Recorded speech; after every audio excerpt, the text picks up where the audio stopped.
The Pittsburgh police officer who tased Jim Rogers is once again without a job. A judge today vacated an earlier decision saying that he could return to the police force. Tonight, KDK's Ricky Sayers looking at what could come next for Edmonds. Ricky.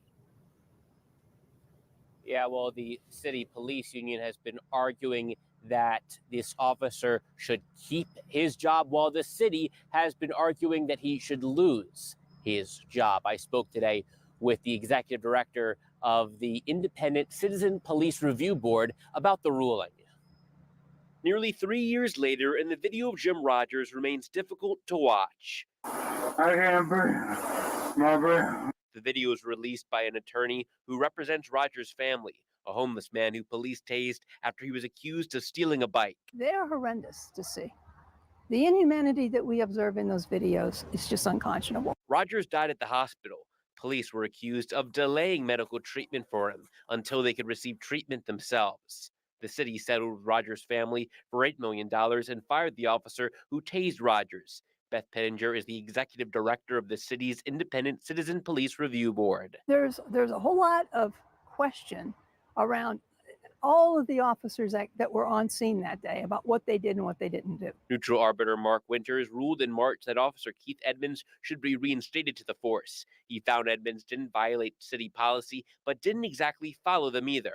The FOP has expressed a concern that the medical evidence does not say that Officer Edmonds killed this man. A judge vacated that earlier decision. According to Mayor Gainey, the judge found the neutral arbiter and FOP arbiters deprived the city of its due process rights by dishonestly finding that police officer Keith Edmonds did not violate a city policy, rule, or regulation when he admitted that he did and when the evidence of violations was overwhelming. So now he's fired again. At least his status would be such.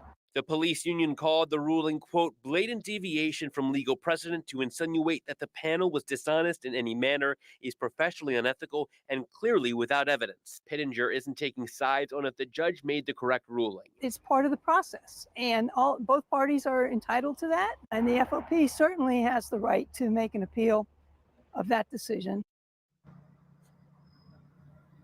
The FOP says they expect a higher Pennsylvania court to overturn today's ruling. Now, also speaking more generally, Pittenger told us that they are working on a report about this incident and that they're going to present it to their board next month, and they will be able to release it then to the public.